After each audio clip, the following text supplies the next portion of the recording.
Hello friends, welcome back on apex classes digital platform. मैं शीतल शर्मा, आपकी history educator. हम पढ़ रहे थे क्लास 12 का 4th लेसन, मुस्लिम आक्रमण, उद्देश्य और प्रभाव। कल वाले लेसन को ही आगे बढ़ा रहे हैं हम। कल हम पढ़ रहे थे राणा सांगा। राणा सांगा के अन्य युद्ध हम कंप्लीट कर चुके हैं। आज हम पढ़ेंगे राणा सांगा और मुगल। ठीक है ना। मुगलों में कौन है? बाबर। तो बाबर और राणा सांगा के मध्य सबसे पहला कारण उठता है युद्ध के कारण कि बाबर और राणा सांगा इन दोनों के मध्य युद्ध के क्या कारण थे। बाबर जो था ये मुगल शासक था। ठीक है ना। बाबर कौन है? मुगल शासक है। दिल्ली पर इसका शासन हुआ है। ठीक है ना। कहाँ का शासक बना है अभी ये? दिल्ली का। किस युद्ध में जीत के बाद में? आपको याद रखना है, पानीपत का प्रथम युद्ध। पानीपत का प्रथम युद्ध। पानीपत कहाँ है? अगर आपसे पूछे पानीपत, तो पानीपत है हरियाणा में। ओके। तो पानीपत का प्रथम युद्ध जो हुआ ये किस किस के बीच में हुआ है? बाबर और लोदी वंश के शासक इब्राहिम लोदी के साथ में। इस युद्ध में इब्राहिम लोदी की पराजय होती है और बाबर की विजय होती है। और इस विजय के बाद ही, यानी पानीपत के प्रथम युद्ध विजय के बाद ही दिल्ली पर मुगल वंश की स्थापना होती है। ठीक है ना। अब दिल्ली पर शासन स्थापित करने के बाद कब हुआ था पानीपत का प्रथम युद्ध? आपको याद रखना है 1526 ईस्वी में। ओके।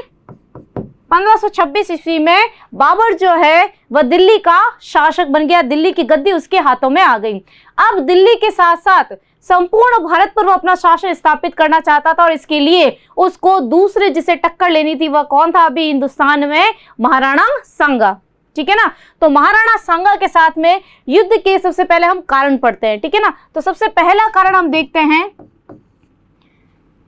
सांगा पर वचन भंग का आरोप। सांगा पर वचन भंग का आरोप। क्या है सांगा पर वचन भंग का आरोप? कि यहां पर बाबर ये कहता है, किसमें कहता है? बाबर की आत्मकथा है तुजुके बाबरी। बाबर की आत्मकथा कौन सी है? तुजुके बाबरी, जो उसने स्वयं ने लिखी है। तुजुक ए बाबरी लिखो या तुजुके बाबरी। ठीक है ना। दोनों सेम है। तुर्की भाषा में लिखी हुई है ये बाबर के द्वारा। बाबर की आत्मकथा का नाम। इस कथा में, इस अपनी आत्मकथा में बाबर ये कहता है कि राणा सांगा ने स्वयं बाबर को पत्र लिखकर दिल्ली पर आक्रमण करने के लिए आमंत्रित किया था कि वह इब्राहिम लोदी के साथ में संघर्ष करे। तो जिस समय आप यहाँ पर आकर दिल्ली पर आक्रमण करेंगे उस समय सांगा जो है वह आगरा पर आक्रमण कर देगा, क्योंकि उस समय दोनों जगह किसका शासन था? लोदी वंश का शासन था। तो जिस समय आप दिल्ली पर आक्रमण करेंगे उस समय मैं आगरा पर आक्रमण कर दूंगा। तो बाबर का कहना है कि राणा सांगा के द्वारा उसको आमंत्रित किया गया था भारत पर इब्राहिम लोदी पर आक्रमण करने के लिए, लेकिन जब वह आक्रमण करने के लिए, जब उसने दिल्ली पर आक्रमण किया उसके बाद वह आगरा पर भी आक्रमण करने के लिए गया। इन दोनों युद्धों के दौरान सांगा के द्वारा बिल्कुल भी सहायता नहीं की गई, न ही उसके साथ में किसी प्रकार की बातचीत की गई। तो उसने जो वचन दिया था कि जब आप दिल्ली पर आक्रमण करने आएंगे मैं आगरा पर आक्रमण करूंगा, उसने अपने वचन को नहीं निभाया। इस कारण से बाबर ने सांगा पर आक्रमण किया। ठीक है ना। पहला कारण तो ये कहा जाता है। लेकिन इस तर्क को, इस कारण को हम स्वीकार नहीं कर सकते, क्योंकि इससे पहले, यानी बाबर का जो पानीपत का प्रथम युद्ध हुआ है, इससे पहले ही राणा सांगा ने अकेले इब्राहिम लोदी के साथ में 2 युद्ध लड़े थे। बताया था मैंने आपको पिछली क्लास में, खातौली का युद्ध और बाड़ी का युद्ध, और इन दोनों युद्धों में राणा सांगा की विजय हुई थी। तो हम ये कैसे स्वीकार कर लें कि इब्राहिम लोदी पर आक्रमण करने के लिए राणा सांगा के द्वारा फरगना से बाबर को बुलाया गया, फारस से बाबर को बुलाया गया? इस बात में हमें कोई औचित्य दिखाई नहीं पड़ता है। हो सकता है वो यहाँ पर अपनी बढ़ाई करने के लिए अपनी आत्मकथा में लिख रहा हो, तो इस कारण को हम स्वीकार नहीं करते। ओके। दूसरा कारण बताया जाता है महत्वाकांक्षाओं का टकराव।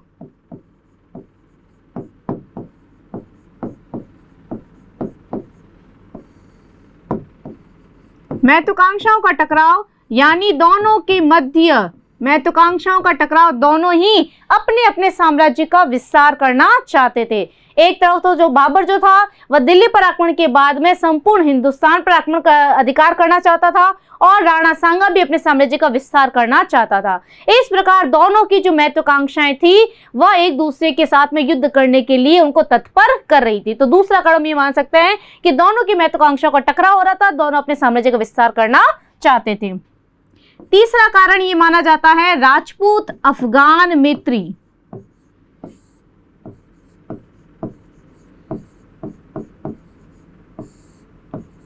राजपूत अफगान मैत्री में क्या है, राजपूत तो कौन है यहां पर, राजपूत है राणा सांगा, ओके। और अफगान ऐसा कहा जाता है कि इब्राहिम लोदी की हार के बाद में, उसकी मृत्यु के बाद में उसका उत्तराधिकारी बना था महमूद लोदी, जो कि इब्राहिम लोदी का छोटा भाई था। तो यहां पर अफगानों का जो नेता था हसन खां मेवाती, कौन था, अफगानों का नेता था हसन खां मेवाती और इब्राहिम लोदी का छोटा भाई महमूद लोदी। ये दोनों जो है बाबर को भारत से बाहर भेजना चाहते थे और ऐसे में इनको केवल एक ही व्यक्ति सक्षम लग रहा था जो बाबर को भारत से बाहर निकाल सके, और वो योग्य शासक कौन था, राणा सांगा। इसलिए इन दोनों अफगानों ने किसके साथ में मित्री कर ली, राणा सांगा के साथ में मित्री कर ली कि हम दोनों एकजुट होकर बाबर को भारत से बाहर निकालेंगे। तो जब ये खबर बाबर को लगी कि जिसको उसने लोधी वंश के जिस शासक को हराया उसी के छोटे भाई के द्वारा राणा सांगा के साथ मिलकर उसके विरुद्ध संघर्ष की योजना बनाई जा रही है, तब बाबर के लिए अवश्यंभावी हो गया कि वह राणा सांगा पर आक्रमण करे, उसको पराजित करे, ठीक है ना। तो तीसरा कारण हम राजपूत अफगान मैत्री को मान सकते हैं। अगला जो है फोर्थ कारण, फोर्थ पॉइंट है राणा सांगा द्वारा, राणा सांगा द्वारा दिल्ली सल्तनत के क्षेत्रों पर अधिकार करना। दिल्ली सल्तनत के क्षेत्रों पर अधिकार करना।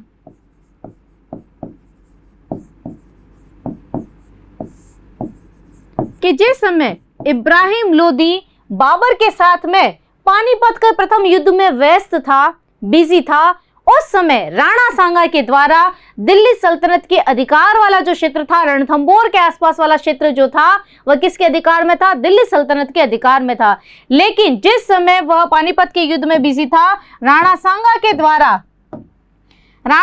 के द्वारा दिल्ली सल्तनत का जो क्षेत्र है खंडार दुर्ग, उस पर उसने अधिकार स्थापित कर लिया। कहाँ है खंडार दुर्ग? खंडार दुर्ग है रणथंबोर के पास, सवाई माधोपुर में रणथंबोर के पास, ठीक है ना। तो रणथंबोर के पास जो खंडार दुर्ग था और इसके आसपास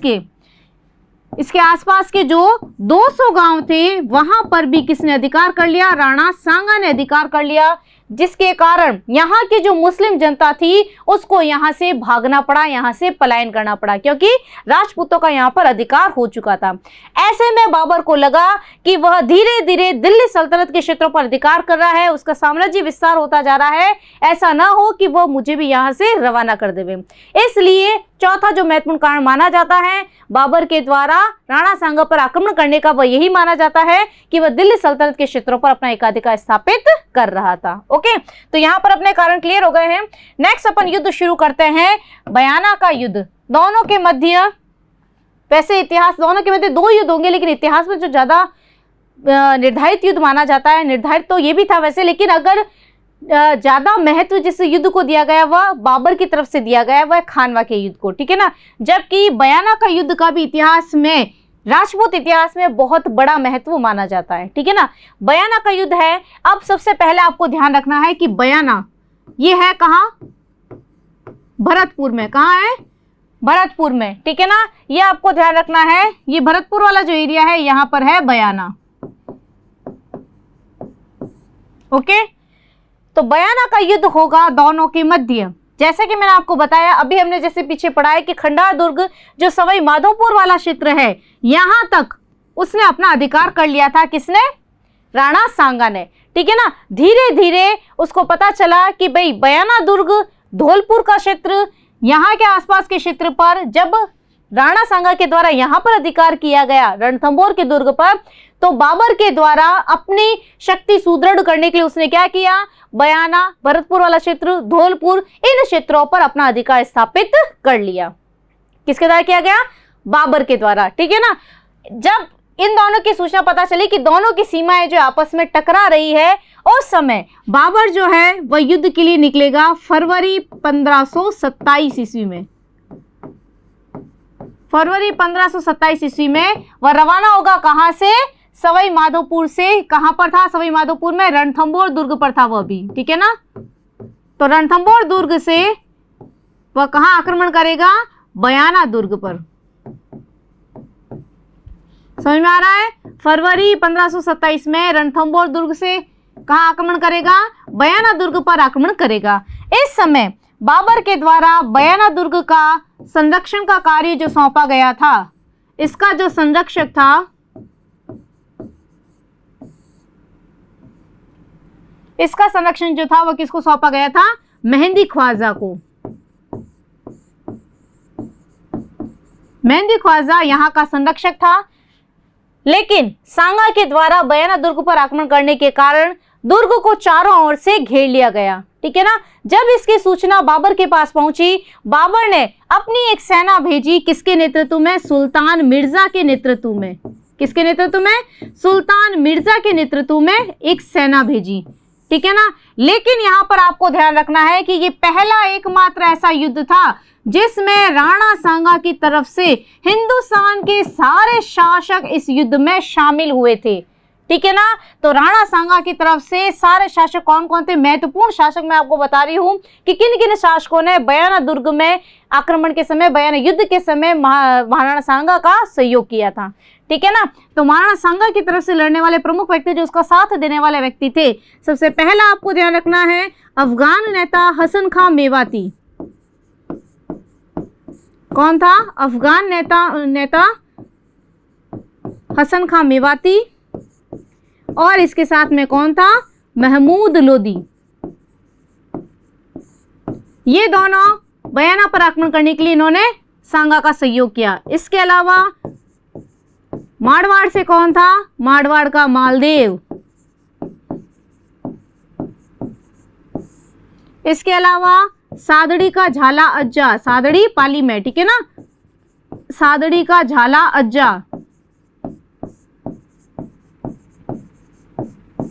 ईडर का भारमल,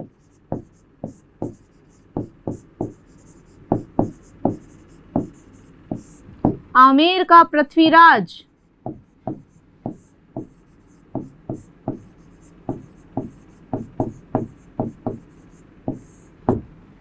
चंदेरी का शासक कौन है, मेदिनी राय। याद है आपको, मेदिनी राय को गागरोन और चंदेरी की जागीर दी थी,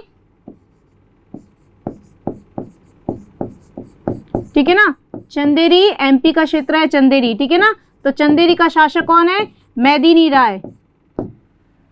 इसके अलावा बीकानेर का कल्याणमल,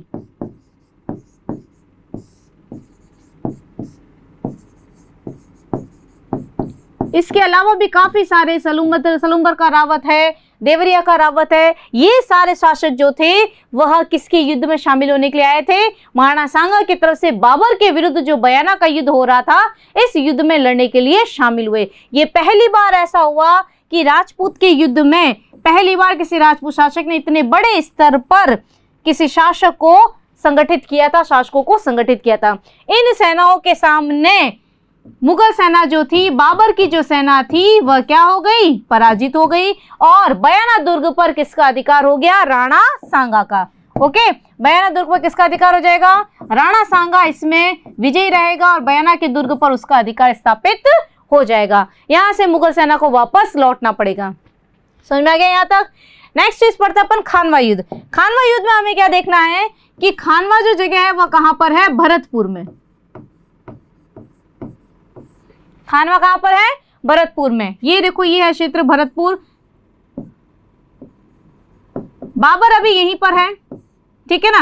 बयाना दुर्ग पर अधिकार हो चुका है, लेकिन यहाँ पर क्या है कि राणा सांगा को लग रहा है कि उसने बाबर को पराजित करके एक बड़ी विजय प्राप्त कर ली है, और वास्तव में अगर देखा जाए तो राजपूतों के इतिहास में ये बाबर के विरुद्ध बहुत ही श्रेष्ठता से खेला गया, संगठित तरीके से खेला गया युद्ध था, ठीक है ना। लेकिन अब 1 महीने का टाइम पीरियड रहेगा। खानवा का युद्ध कब होगा? खानवा का युद्ध होगा मार्च 1527 में।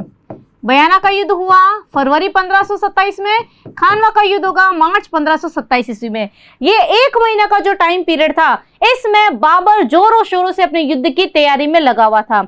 लेकिन बयाना युद्ध से जो सैनिक वापस, मुगल सैनिक लौट कर आए थे, उनके सामने राणा सांगा की वीरता की जो प्रशंसा थी वो लगातार होती जा रही थी। ऐसे में बाबर के जो सैनिक थे वो दोबारा राणा सांगा के खिलाफ युद्ध करने के लिए तैयार नहीं थे। उन्होंने तो उनके साथ में जो युद्ध किया, किस प्रकार राजपूतों की वीरता का बखान किए जा रहे थे, इससे बाबर की जो सेना थी वो पूरी तरह से हताश हो चुकी थी। ऐसे में एक मुस्लिम ज्योतिषी भी था उनके ग्रुप में। मुस्लिम ज्योतिष ने भी ये ऐलान कर दिया था कि इस युद्ध में अगर वो दोबारा युद्ध करेगा तो किसकी विजय होगी? राणा सांगा की ही विजय होगी। इस भविष्यवाणी से सैनिकों में और ज्यादा निराशा पैदा हो गई। अब बाबर, उसको तो किसी भी तरीके से राणा सांगा के साथ में संघर्ष करना था और विजय प्राप्त करनी थी, क्योंकि वो पूरे हिंदुस्तान पर अपना शासन स्थापित करना चाहता था। इसके लिए बाबर ने क्या किया? अपने सैनिकों में जोश भरने के लिए काफी सारे ऐलान करने शुरू किए कि आज से मैं शराब नहीं पीऊंगा, आज से मैं शराब छोड़ दूंगा, मदिरा का सेवन नहीं करूंगा। सैनिकों ने बोला छोड़ दो बली, हम तो युद्ध नहीं लड़ेंगे। मतलब उसने अपनी पूरी तरह से कोशिश करता गया। फिर बोला कि जो सैनिकों पे जो कर लग रहे हैं व्यापारी पे कड़े में, वो सारे कर माफ कर दूंगा। तो भी सैनिक तैयार नहीं हुए लड़ने के लिए। प्यालियां, जो शराब की प्यालियां वगैरह थी, वो सारी तोड़ दी गई, ठीक है ना। उसके बाद भी कोई जोश नहीं आया। अब बाबर बोले किस प्रकार सैनिकों को मैं प्रोत्साहित करूं, किस प्रकार मोटिवेट करूं कि वह राणा सांगा के विरुद्ध युद्ध करने के लिए तैयार हो जाए। तो उसने अपना अंतिम हथियार निकाला, जिहाद। उसने जिहाद की घोषणा कर दी। क्या होता है जिहाद? जिहाद होता है धर्म युद्ध, ठीक है ना। कहीं पे होता है जिहाद लिखा हुआ, कहीं पे होता है जिहाद, ठीक है ना। इसका अर्थ होता है धर्म युद्ध। यानी बाबर ने अपने सैनिकों को कहा कि ये हिंदू और मुसलमानों के मध्य होने वाला एक धर्म युद्ध है। तुम्हें एक दिन मरना तो सभी को ही है, ठीक है ना। अगर अल्लाह के पास, रब के पास जा रहे हैं तो कुछ नेकी का काम करके जाएं, हारते हुए क्यों जाए, अपने अपमान करते हुए क्यों जाए। मरना तो एक दिन सभी को है। शरीर जो है वह कभी भी अमर नहीं रहता, ये तो नाशवान है। तो हम कुछ ऐसा करके जाए, अगर हम युद्ध में लड़ते हैं, विजयी होते हैं, तो हम गाजी की उपाधि, गाजी कहलाएंगे। जीतने वाला क्या कहलाएगा? गाजी कहलाएगा। और अगर हार गए तो कायर कहलाएंगे, ठीक है ना। लेकिन बिना युद्ध लड़े हुए अगर हम गए तो हमारी क्या इज्जत रहेगी रब के सामने, अल्लाह के सामने। तो ये एक ऐसा धर्म युद्ध है जो हमें मुसलमानों के द्वारा राजपूतों के विरुद्ध लड़ना है। तो इस जिहाद की घोषणा से उसने सैनिकों में जोश भरा। सैनिक लोग संगठित हुए और राणा सांगा के विरुद्ध युद्ध करने के लिए तैयार हो गए, ठीक है ना। तो अब यहाँ पर मार्च 1527 ईस्वी में बाबर अपनी पूरी तैयारी के साथ में कहाँ आ डटा? खानवा के मैदान में। कहाँ पर? खानवा के मैदान में आ डटा। खानवा कहाँ पर है? भरतपुर में। मैप में आता है, ध्यान रखोगे, ठीक है ना। खानवा कहाँ पर भरोगे आप? भरतपुर में। तो 16 मार्च 1527 ईस्वी को बाबर और राणा सांगा के मध्य संघर्ष प्रारंभ होता है। यहां ध्यान रखना है, सांगा की सेना में इस समय जो एकमात्र मुस्लिम सैनिक अगर पूछा जाता है, मुस्लिम सेनापति जो था वो कौन था? हसन खां मेवाती, ठीक है ना। अफगान था ना हसन खां मेवाती, ठीक है ना। तो ये एक मुस्लिम सेनापति था जो उसकी सेना का नेतृत्व कर रहा था, ठीक है ना। दूसरी तरफ बाबर अपनी सेना के साथ में जोरों शोरों के साथ में खानवा के मैदान में आ डटा। अब यहाँ पर दोनों के मध्य घमासान संघर्ष होता है। प्रारंभिक चरण में राजपूत सेना का पलड़ा भारी रहता है, यानी राणा सांगा जो है वह बाबर की सेना पर भारी रहती है। लेकिन अचानक से हाथी पर बैठे हुए राणा सांगा के सिर में तीर लगने से वह घायल हो जाता है। अब ऐसी घायल अवस्था में सेना में हड़कंप बच जाती है कि उसका जो महाराणा वह घायल हो गया है। तो वहां के उसके जो सरदार होते हैं, राजपूत सरदारों के द्वारा सुरक्षित उसको युद्ध के मैदान से बाहर ले जाया जाता है। अब सेना में हड़कंप नहीं हो, वह जोश के साथ में लड़ती रहे, इसके लिए क्या है? महाराणा का मुकुट पहनाकर किसी को हाथी पर बिठाया जाए ताकि सेना में लगे हमारा महाराणा खुद लड़ रहा है, ठीक है ना। अगर लीडर ही नहीं होता है तो क्या पीछे वाले लोग लड़ेंगे? सेना लड़ेगी क्या? तो यहाँ पर के सेना में ये जोश बना रहना चाहिए कि हमारा नेता, हमारा राजा जो है वो खुद लड़ रहा है। तो ऐसे में महाराणा सांगा के स्थान पर उसका मुकुट धारण करने वाला व्यक्ति कौन बैठा था? मोस्ट इंपोर्टेंट आपको ध्यान रखना है, सादड़ी का झाला अज्जा। कौन था? सादड़ी है पाली में, ठीक है ना। तो सादड़ी का झाला अज्जा जो था उसने किसका मुकुट धारण किया? महाराणा सांगा का, और हाथी पर बैठकर संघर्ष करने लगा, युद्ध करने लगा, और इसमें युद्ध में वो वीर गति को प्राप्त हो गया, ठीक है ना। तो यहाँ पर ये जो निर्णायक युद्ध था, इस युद्ध में किसकी विजय होगी? बाबर इसमें विजयी रहेगा। राणा सांगा युद्ध के मैदान से बाहर लेके चले जाएंगे और राजपूतों की सेना जो है वो मुगल सेना के द्वारा पराजित हो जाएगी, ठीक है ना। याद रखना है ये सारा युद्ध आपको कि इस युद्ध निर्णायक युद्ध में किसकी हार होगी? सांगा की। अब नेक्स्ट क्वेश्चन ये उठता है आपके कि इस युद्ध में सांगा की पराजय के क्या कारण थे? मोस्ट इंपोर्टेंट क्वेश्चन पूछा जाता है कि खानवा के युद्ध में सांगा की पराजय के क्या कारण थे। तो इसमें कुछ पॉइंट्स हम याद करेंगे। सबसे पहला कारण हम देखेंगे कि सांगा की पराजय का सबसे पहला कारण था कि बयाना युद्ध के बाद 1 महीने तक बाबर को युद्ध की तैयारी का मौका देना। अगर बयाना युद्ध के जस्ट बाद वह सीधा भरतपुर, जहां पर मुगलों का अड्डा था, वहां पर अगर राणा सांगा अपनी सेना लेकर पहुंच जाता तो हो सकता है मुगल भारत में प्रवेश नहीं कर पाते, वह वापस हिम्मत ही नहीं करते कि वह भारत के अंदर आए, ठीक है ना। वो वहीं से रवाना हो जाते अगर राणा सांगा हाथों हाथ बयाना युद्ध की विजय के बाद में मुगलों का पीछा करता और उन पर आक्रमण करता। लेकिन राणा सांगा ने ऐसा नहीं किया, ठीक है ना। तो ये 1 महीने का जो टाइम पीरियड दिया है उसमें बाबर ने अपनी तैयारी पूरी जोरों शोरों से कर ली, ठीक है ना। तो पहला पॉइंट हो जाएगा सांगा द्वारा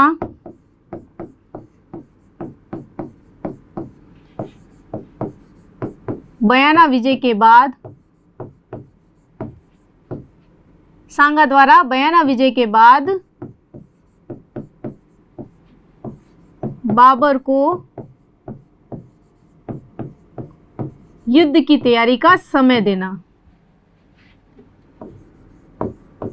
युद्ध की तैयारी का समय देना।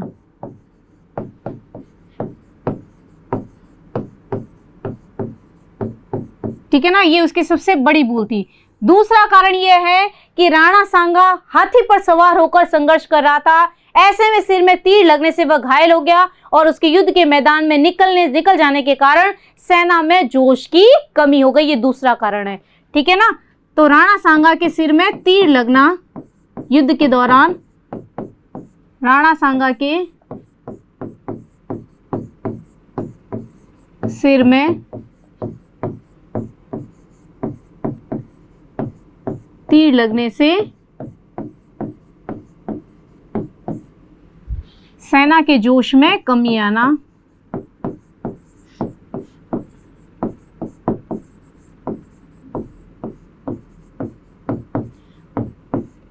तीसरा महत्वपूर्ण कारण है कि इस संघर्ष में काफी सारे राजपूत शासक शामिल हुए थे राणा सांगा की तरफ से, लेकिन सभी जो राजपूत इकट्ठे हुए थे उन सब का अलग अलग स्वार्थ था। वो युद्ध में लड़ रहे थे, सबका एक उद्देश्य नहीं था, सभी अपने अपने स्वार्थ के लिए लड़ रहे थे। ऐसे में राजपूतों में जो एकता का अभाव था, ठीक है ना, काफी राजपूतों में आपस में शत्रुता भी थी, तो राजपूतों में जो एकता का अभाव था वह भी बाबर की विजय का कारण बना, ठीक है ना। तो राजपूतों में एकता का अभाव,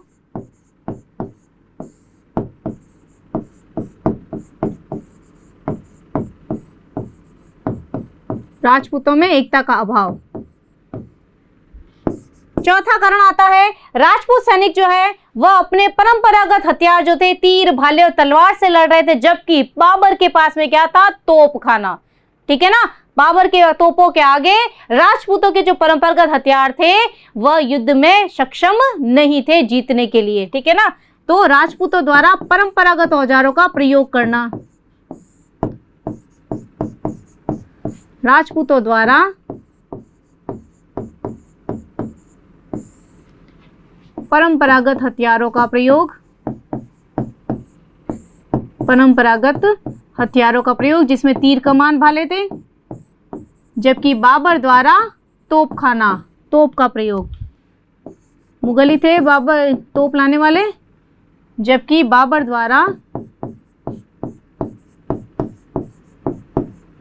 तोपों का प्रयोग, ठीक है ना। और अंतिम पांचवा कारण आता है कि युद्ध में जो सैनिक थे, राजपूत सैनिक थे, वह सब हाथी पर सवार थे, जबकि मुगल सेना किस पर सवार थी? अश्व पर, घोड़े पर सवार थी, ठीक है ना। तो घोड़ा दौड़ने में होशियार होता है हाथी के बजाय, ठीक है ना। और दूसरी चीज ये कि तोपों की आवाज से हाथी इतने डर गए थे कि वे खुद ही डर की वजह से पीछे हो रहे थे और अपनी सेना को ही नुकसान पहुंचा रहे थे, यानी खुद के सैनिकों को ही मार रहे थे।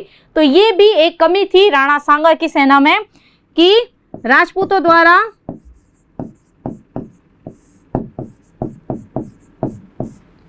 हस्ती सेना का प्रयोग, यानी हाथियों की सेना का प्रयोग, जबकि बाबर के पास कौन सी थी? अश्व सेना। जबकि बाबर द्वारा अश्व सेना का प्रयोग, ठीक है ना। तो ये 5 प्रमुख कारण थे जिसकी वजह से खानवा के युद्ध में किसकी हार हुई? राणा सांगा की हार हुई, ठीक है ना। नेक्स्ट अपन लास्ट पॉइंट है अपना खानवा के युद्ध के परिणाम। इस युद्ध के क्या परिणाम निकले? केवल 3 परिणाम निकले इसके, ठीक है ना। सबसे पहला परिणाम क्या निकला? राजपूतों की शक्ति का अंत हो गया। मुगल सत्ता स्थापित हो गई भारत में, तो राजपूतों की शक्ति का अंत। दूसरा जो प्रमुख कारण इसका माना जाता है, मेवाड़ की शक्ति और प्रतिष्ठा में कमी आई। मेवाड़ की शक्ति व प्रतिष्ठा में कमी, क्योंकि राजपूत संगठन जो था वह टूट गया था। और तीसरा और अंतिम था भारत में मुगल सत्ता की स्थापना।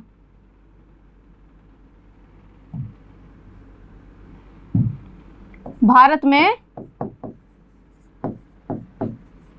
मुगल सत्ता की स्थापना।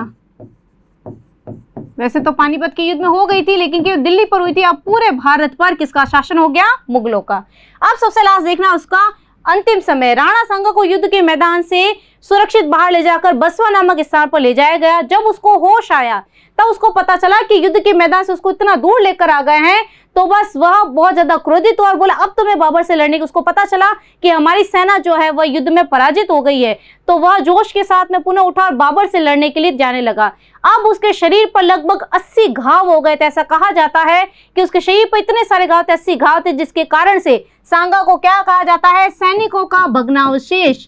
मोस्ट इंपोर्टेंट है, सैनिकों का भग्नावशेष क्यों कहा जाता है? क्योंकि उसके शरीर पर 80 घाव थे, ठीक है ना। सैनिकों का भग्नावशेष कहा जाता है क्योंकि उसके शरीर पर 80 घाव थे, ठीक है ना।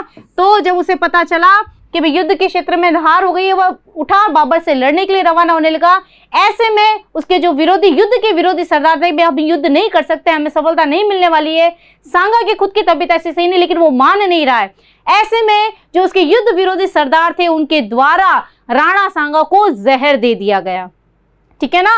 और कालपी नामक जगह पर, कालपी कहां पर है? उत्तर प्रदेश में। कालपी नामक जगह पर राणा सांगा का क्या हो गया? देहांत हो गया। उस जहर का असर होने लगा और वहां उसका देहांत हो गया। देहांत कब हुआ आपको ध्यान रखना है? जनवरी 1528 ईस्वी में उसका देहांत हो गया।